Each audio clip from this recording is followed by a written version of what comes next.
أعوذ بالله السميع العليم من الشيطان الرجيم بسم الله الرحمن الرحيم والصلاة والسلام على رسوله الكريم وعلى آله وأصحابه أجمعين والحمد لله رب العالمين ولا عدوان إلا على الظالمين وبعد فأحييكم بتحية الإسلام السلام عليكم ورحمة الله تعالى وبركاته. نسأله سبحانه أن يجعلنا من الذين يستمعون القول فيتبعون أحسنه إنه ولي ذلك والقادر عليه. We ask Allah subhanahu wa ta'ala to make us of those whom hear what's being said and they follow the best of it. Indeed, He is the only one that could make us good listeners.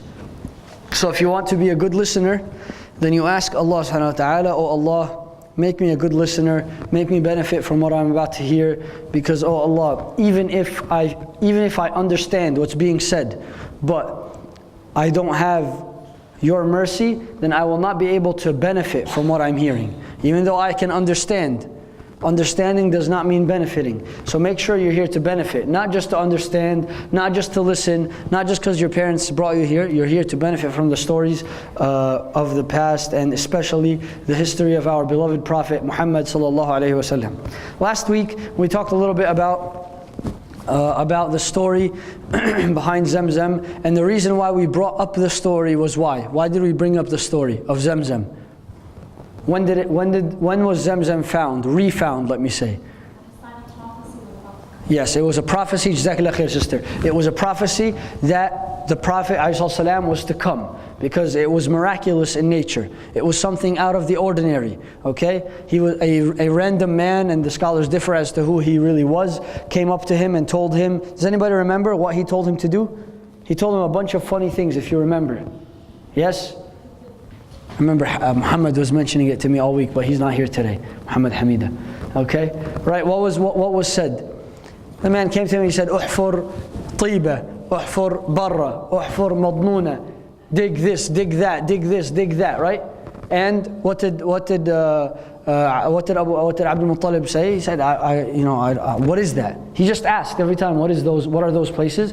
And the man just left. Every time the man would come and ask him to dig something, this man would just leave after he didn't know what it was. And then finally he told him, dig Zamzam, and he told him what is Zamzam, and he gave him clear direction as to what that is and where it was. Remember the GPS directions? He told him it's by where the ants are, where the crows, the black crows with the white legs are, right? The GPS, the old school GPS directions, right? Like we said they do overseas. They tell you make a left at the big tree, right? That's what they do, right? So this is what he was doing. By the crow with this and all these things. And because Abdul Muttalib knew the city very well, he was able to find it very quickly, and he found it. And then after he found it, the Arabs were jealous that he had that, right? The Arabs from Quraysh. So they said, please let us have a share in it with you, because it is our father Ismail's well. So we should have a share in it with you. And Abdul Muttalib refused, because he knew that they would be corrupt with the usage and they would charge people for it. And this was something that was supposed to be for the Hujjaj, as he was directed by this person who came to him. He said, Tusqi al-Hajij al-A'zam. It will give water to the pilgrims who come. So Abdul Muttalib, knowing this, he said, I cannot give it to Quraysh, because I know they will try to use it, in the wrong manner. So anyways, he did that, and he went and he found it. I'm just reviewing because it looks like some people forgot. Okay, he went and found it, and then and they were jealous, and then they said, okay, we will not leave you alone until you are fair with us. And what was their way of being fair? Who remembers? Yes? They went to a judge. Where was this judge? Was he close? Was he nearby? He was far away, right? In the outskirts of Syria, right?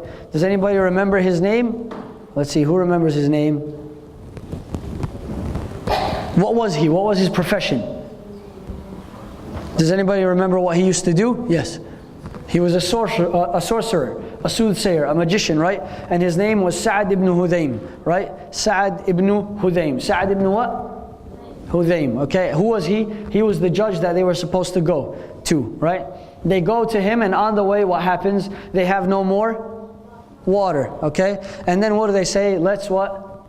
Let's dig our own graves. Okay, and every single person, when they die, one person will push them into the grave until there's one person left, and he will die graveless.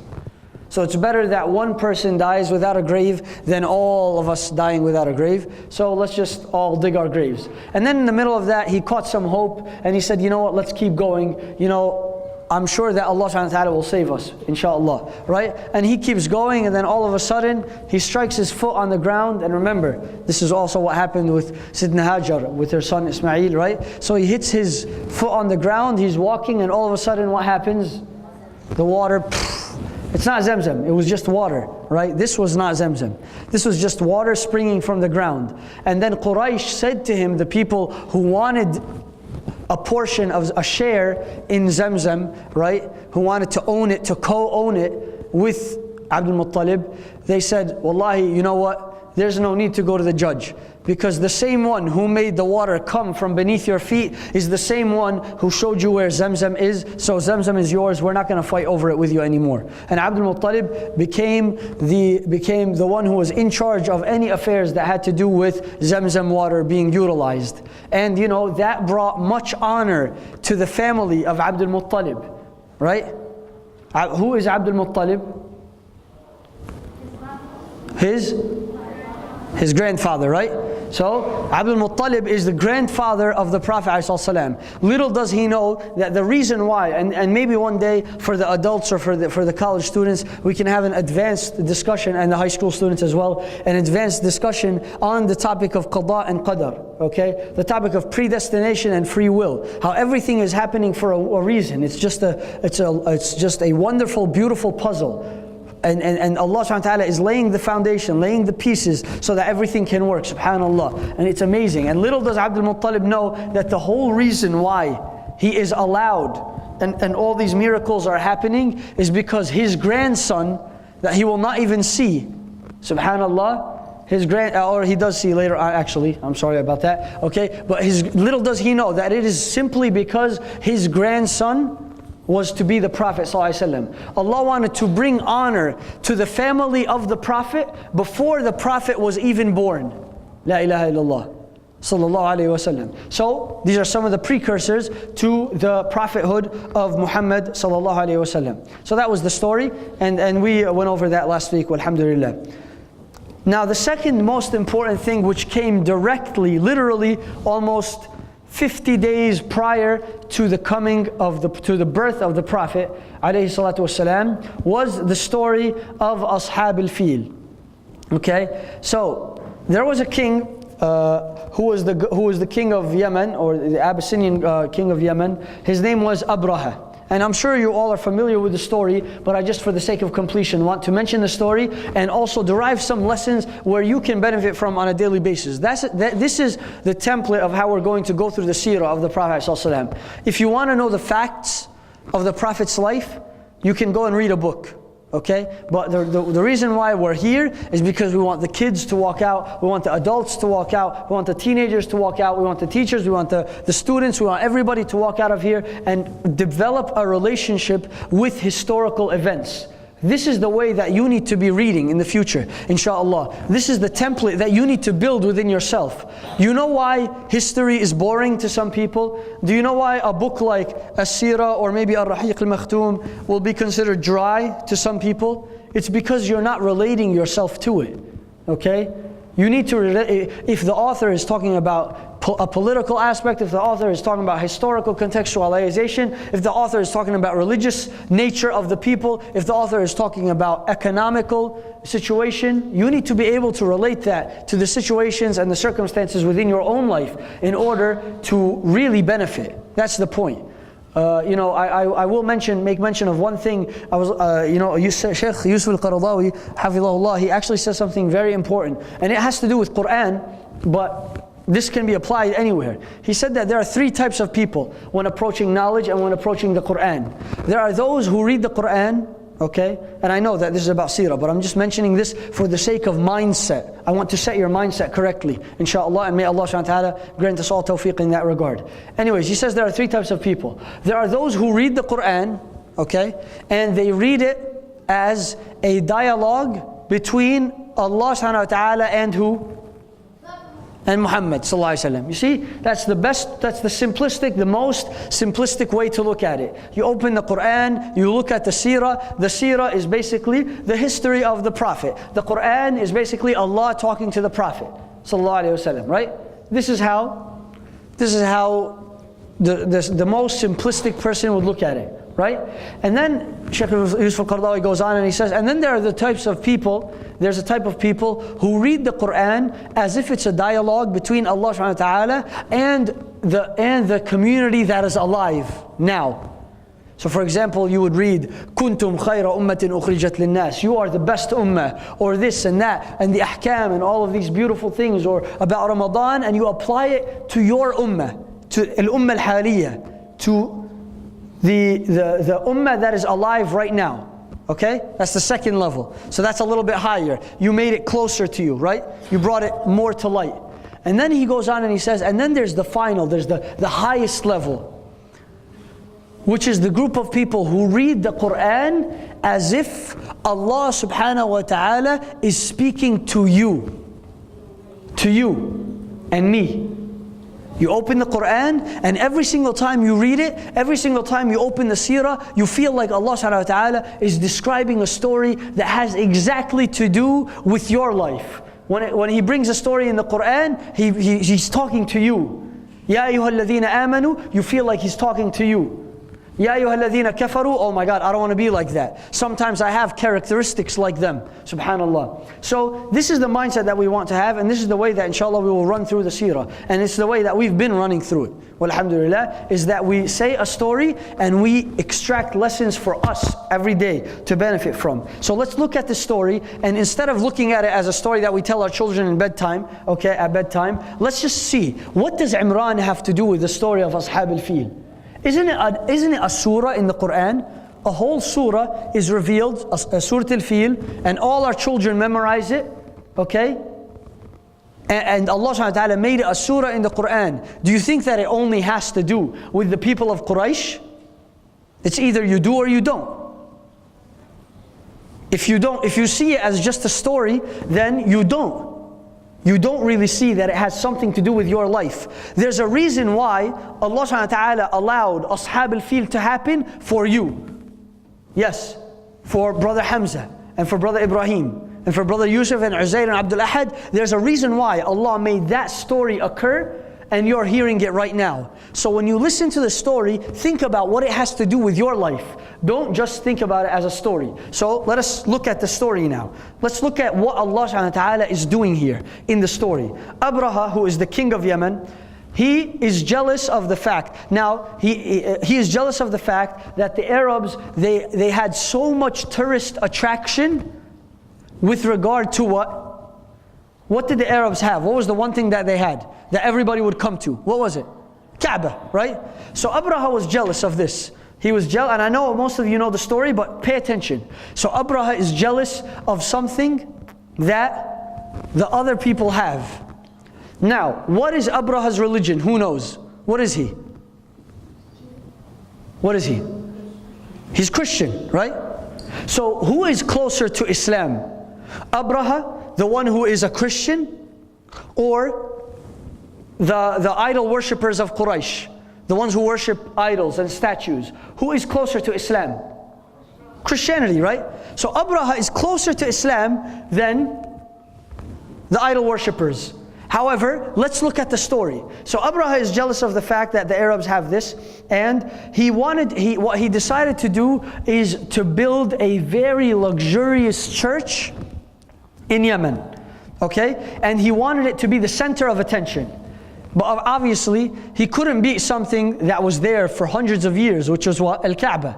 So he wanted very much so to destroy the Kaaba out of jealousy and make his church the center of attention, right?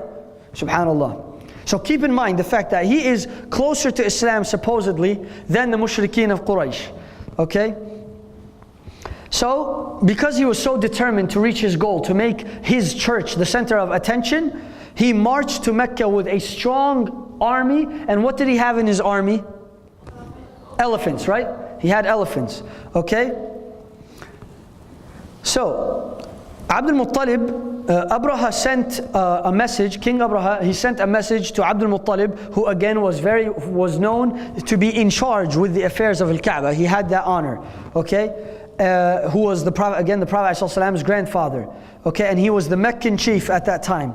So Abraha sent saying that, you know, he sent a letter to Abdul Muttalib saying that I am coming to destroy the Kaaba because I want my church to be the center of attention. So he is full on straightforward about his goals, okay? And when he received the letter, the narrator says that Abraha said this. He said, "By Allah, we do not want to fight him and we have no power to resist him." We don't have a strong army. We don't have anything to resist elephants that are coming, okay? And he is definitely bringing a larger number than what we can come up with, okay? However, this is Allah's house, okay? Is there any, to you, right now, I don't want you to answer out loud, but think about this. What is the most valuable thing on earth? And you answer, no, I don't want an answer. I want you to keep the answer in your head, because most likely you have the wrong answer. Most likely. But I'm going to draw the point home, inshallah, very shortly. So, I want you to think about what you think is the most valuable thing on earth. Okay? So, look what he says. He says, this is Allah's house. Okay? And it was built by his chosen friend Ibrahim alayhi salam. So who's talking right now? Who's talking? No, not Ustadh Imran. Okay, I'm saying who is saying what I am referring to right now. So they brought a letter from who? From Abraha to who? To Abdul Muttalib, who is the Meccan chief, right? And the letter says, I'm coming to destroy Kaaba. What does Abraha say? By Allah, we do not have the strength to oppose him, and we do not have the power to defend ourselves against him. Okay? However, this is Allah's house, built by his friend Ibrahim alayhi salam. Okay? If he, now look what he says. If Allah protects the house against him, Allah subhanAllah, this is a very smart statement. And many people don't think this way these days. This is the point that, hey, pay attention. Okay? So, many people don't think this way these days. Okay? So look what he says. He says, if Allah protects this house against Abraha, it's simply because the house is Allah's house. And if Allah subhanahu wa ta'ala leaves the house alone, then Abraha will destroy it. So what is he saying here? He is saying that the only reason why this house will be saved will not be by our own power. If Allah saves it, it's because this is Allah's house. It has nothing to do with us.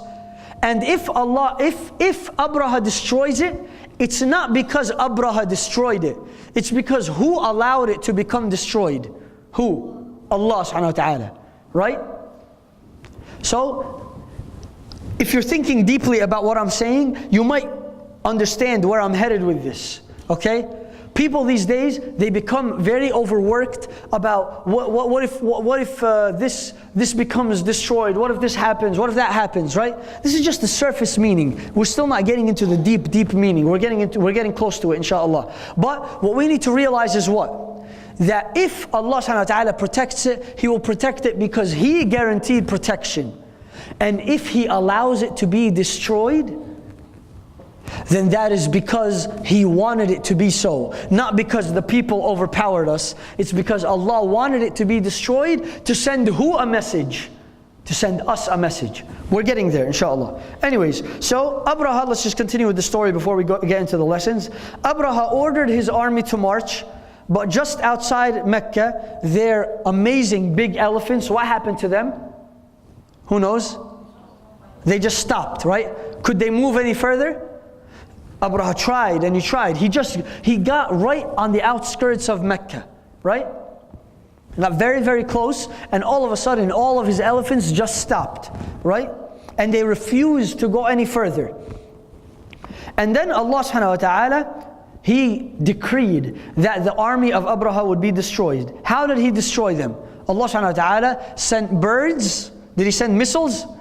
Did he send a thunder shock from the sky? What did he send? Did he send fireballs? Boom, right? What did he send? He sent, Muhammad, little birds. What did they have in their mouths? Pebbles, right? Little rocks made out of clay, right? Made out of hot clay, right? Or burning clay, right? And then what happened?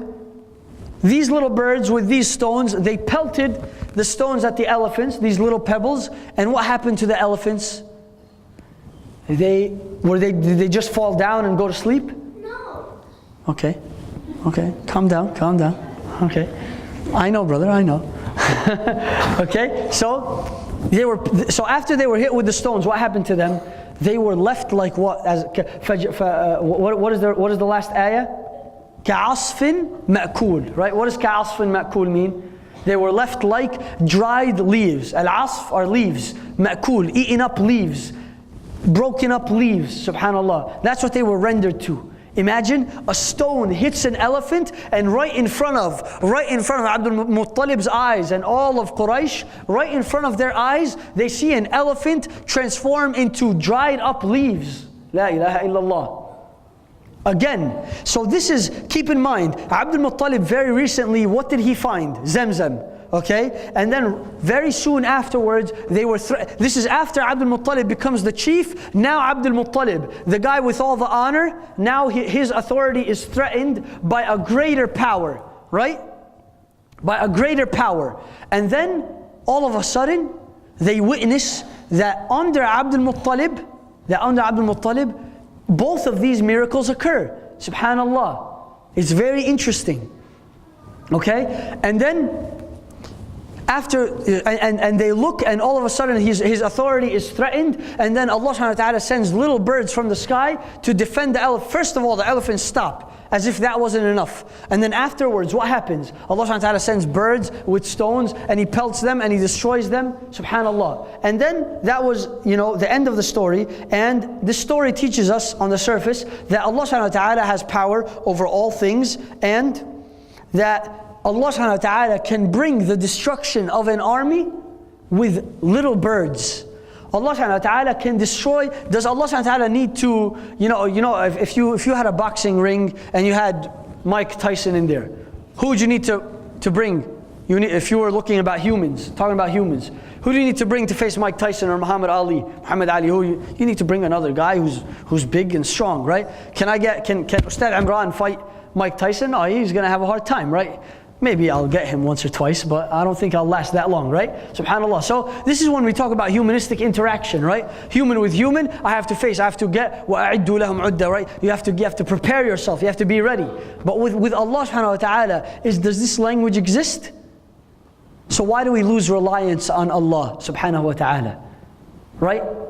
There's a few lessons from this story, subhanallah. First of all, no matter what your state is, if you become arrogant over Allah subhanahu wa ta'ala, or if you become arrogant over that which you have, over the power that you have, and the elephant, what is the elephant symbolic of? Oh, this majestic, powerful animal, right?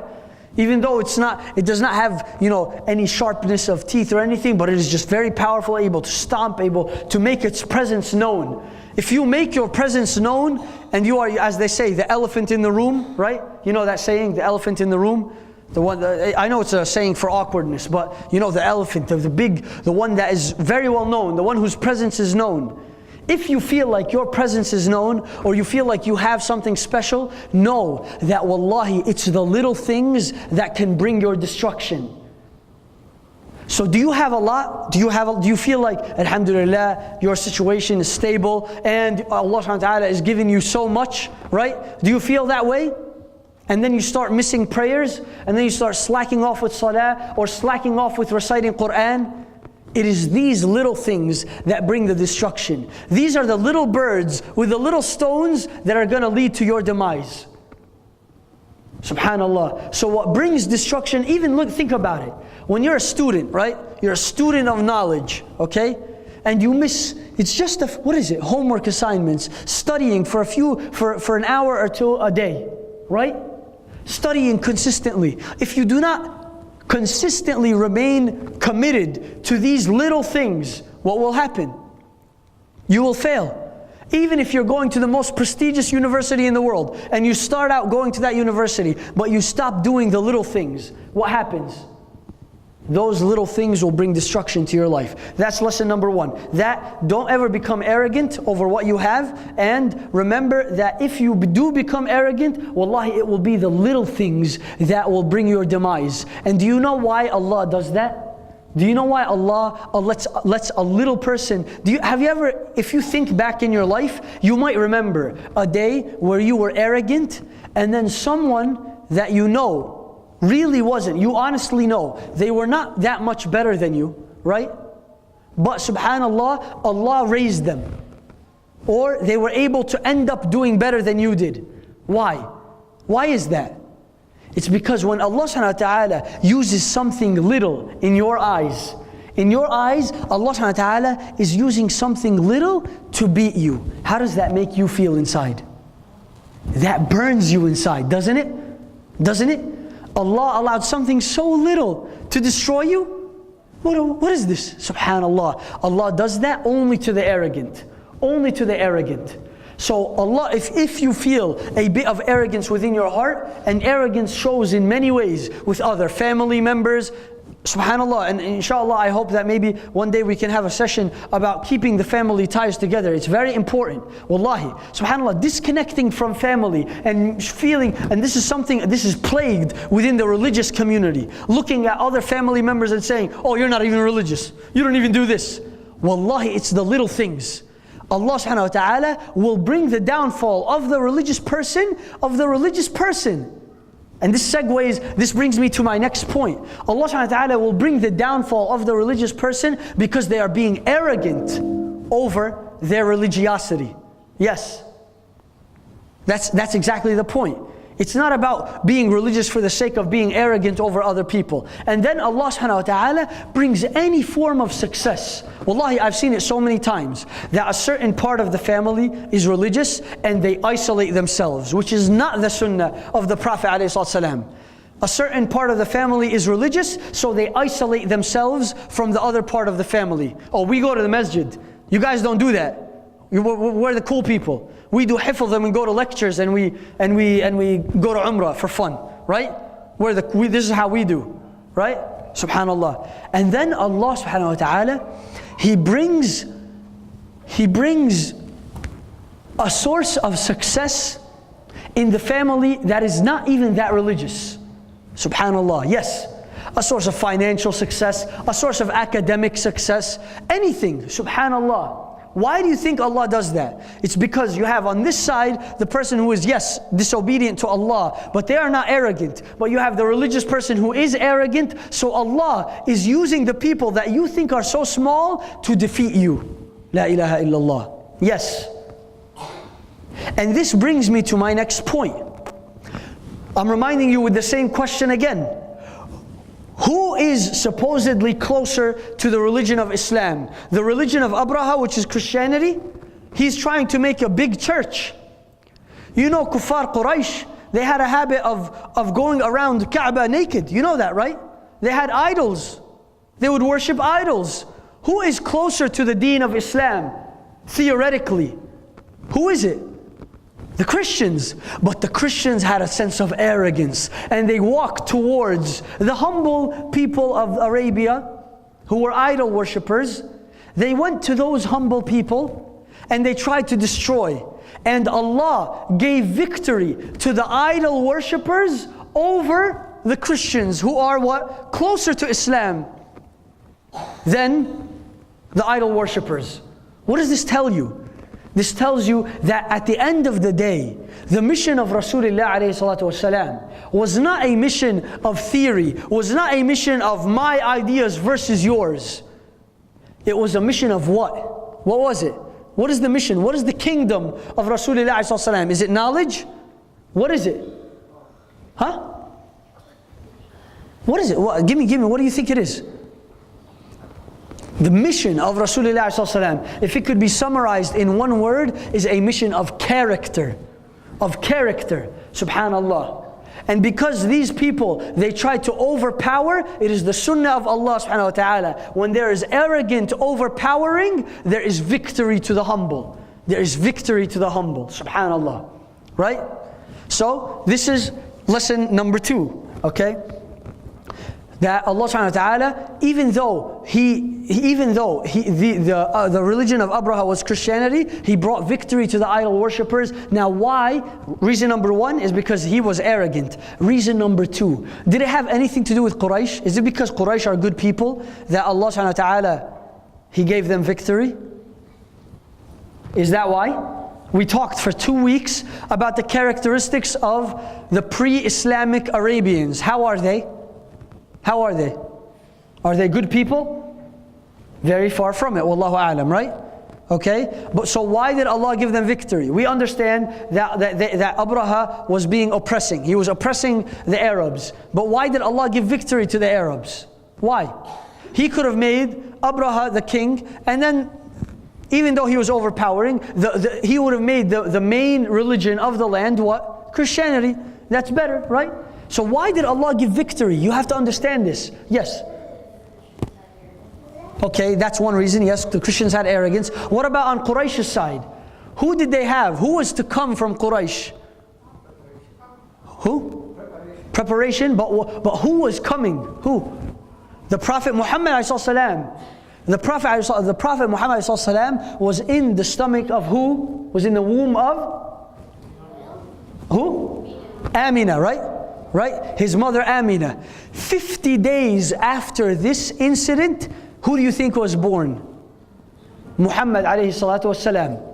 Muhammad alayhi salatu wasalam was born 50 days directly after this incident. So when Allah subhanahu wa ta'ala saved Quraysh from being oppressed and being overcome by the army of Abraha, He did not save them because Quraysh are good people. He saved them because He did not want anyone to take over the land of where Muhammad ﷺ was. And out of generosity for Muhammad, Allah loved Muhammad ﷺ so much that He didn't want His people to feel overpowered. So Allah treated Muhammad's people, even though they weren't so good at the time, Allah treated them with He dignified them, even though Muhammad ﷺ wasn't even born yet.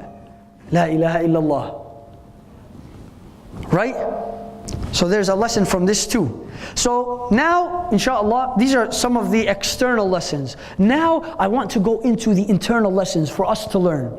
I asked you in the beginning, what is the most valuable thing? When Abdul Muttalib received the letter from Abraha, he said, if Allah subhanahu wa ta'ala wants, we don't have the power to resist Abraha, but I swear by Allah that we do not have the power to resist Abraha or to defend ourselves against him. And this is Allah's house, built by His friend Ibrahim. I'm going to remind you with a quote. If He wants to protect it, it's because it's Allah's house. If Allah wants to protect it, it's because it's His house. And if He wants to allow it to be destroyed, it will be destroyed. Now, what is the most valuable thing on this earth? What is it? Huh? Good. Yes? The Kaaba. Very good. Okay? So, now, listen. The Prophet ﷺ, one day, he was sitting around the Kaaba and he found a man. I'm going to prove to you, Bilal, that you're wrong. It's not the Kaaba. Okay? So, the Prophet ﷺ, he was walking around Kaaba. And pay attention to this story one day. And he found a man, okay, on right in front of the Kaaba, raising his hands, and he asks, Ya Allah, بطيبة هذا البيت اغفر لي ذنوبي وبشرف هذا البيت اغفر لي ذنوبي وبعظمة هذا البيت اغفر لي ذنوبي.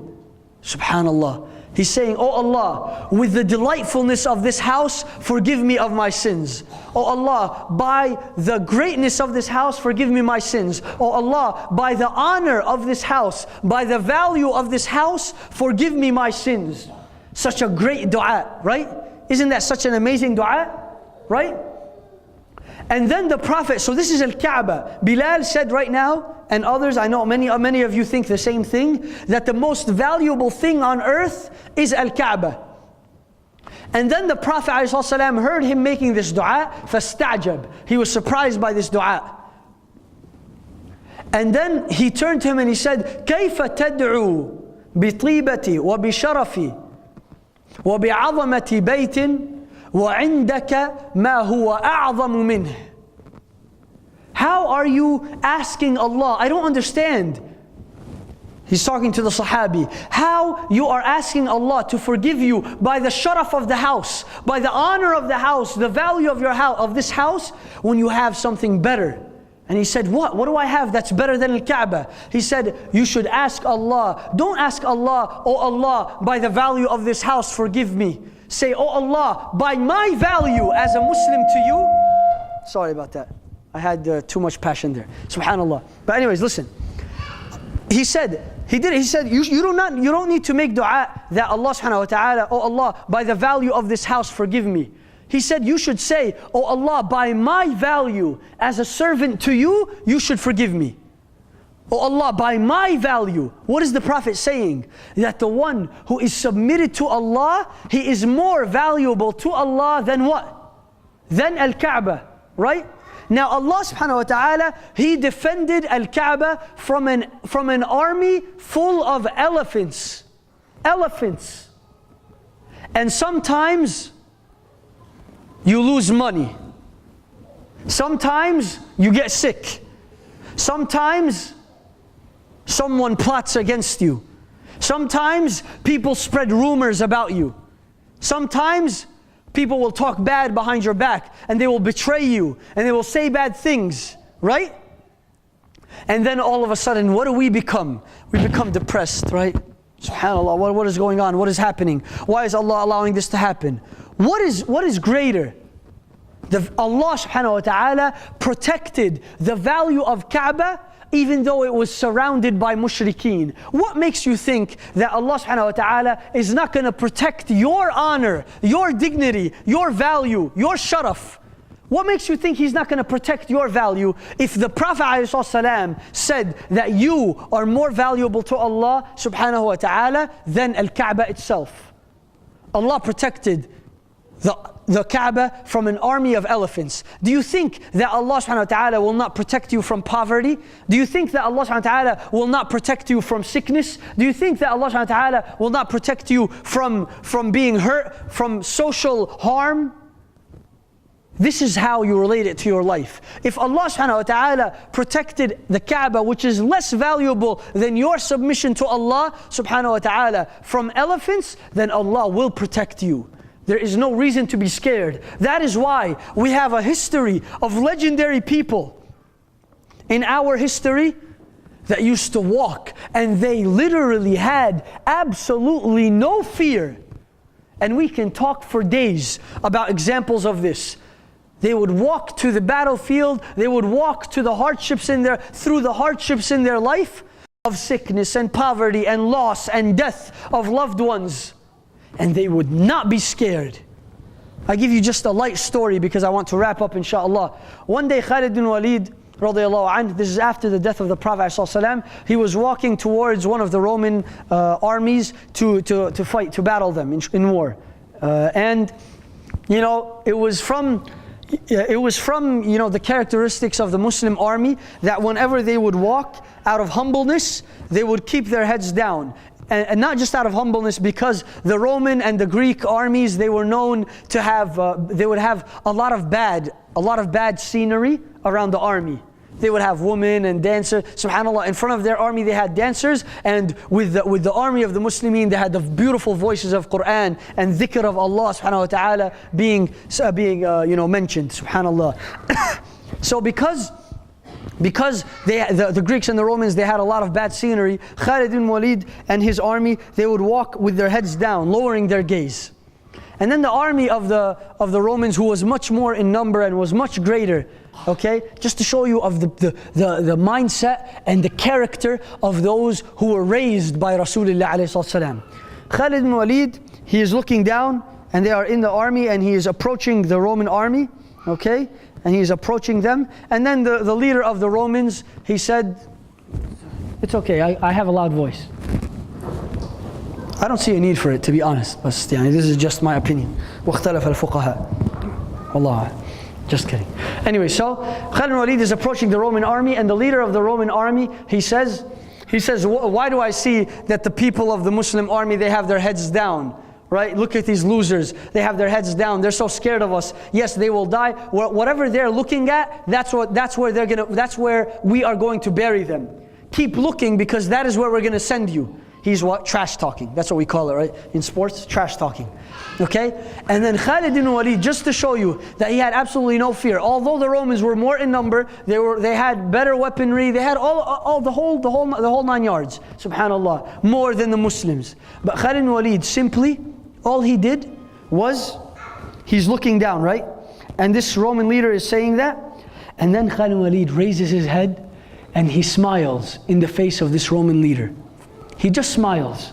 The historians say, from the Roman side, they say that we saw excretion from the Roman leader. He did it in his pants, in layman terms, okay? Yes, from fear of Khalid ibn Walid. You know why? Because the Sahaba and the people that were raised by Rasulullah, they were not afraid of anything. There is no fear. The Muslim does not lie because he's not afraid to tell the truth. The Muslim is not afraid of social harm because he's not afraid, because he knows Allah will protect him. The Muslim is not afraid of hardship because he knows Allah subhanahu wa ta'ala will give him what he needs. The Muslim knows his value, so he knows how to handle himself with other people. He knows how to handle himself with his friends. He knows how to handle himself with his parents, with his children, with everyone. Because he knows his value. But the reason why our children, they go on and they dress like others, and they talk like others, and they walk like others, is because they don't know their value. If they only knew. If they only knew that their value was more than Al-Kaaba itself, they would walk around knowing, me being a Muslim, you're going to make fun of me because I wear hijab? Are you nuts? I'm more valuable than the Kaaba to Allah subhanahu wa ta'ala. Subhanallah. Yet we leave that and we're shy of that. This is the point. The point is that if we really believed in Allah subhanahu wa ta'ala, لو توكلنا على الله حق توكله لو عرفنا الله حق معرفته, we would not leave these things. If we really knew Allah the way we should, if we really relied on Allah the way we should, if we really knew our value the way we should, then we would not be doing the silly things that we do. We would know our value to Allah and we would cherish it so much. It would be the most valuable thing. We would not push off prayer a few minutes just because our boss is going to tell us, oh, that's so annoying, you have to go again to go pray, right?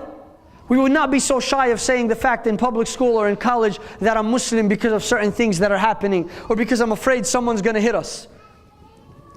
The Muslim knows their value and they walk up and they brace, they look the fear right in the eye with a smile. Because they know who is their protector and they know who is on their side. So I ask Allah subhanahu wa ta'ala to give us that empowering confidence that allows us to walk within the people. يَمْشِي بِهِ فِي النَّاسِ, walks in between people with that light, with that vibrant aura of confidence and belief and faith in Allah, sourced in the belief of Allah, let me say, inshaAllah. إِنَّهُ وَلِيُّ ذَلِكَ وَالْقَادِرُ عَلَيْهِ وَجَزَاكُمُ اللَّهُ خَيْرًا. If there are any questions, then I can tend to them inshaAllah. And if there are not, then we will conclude, inshallah.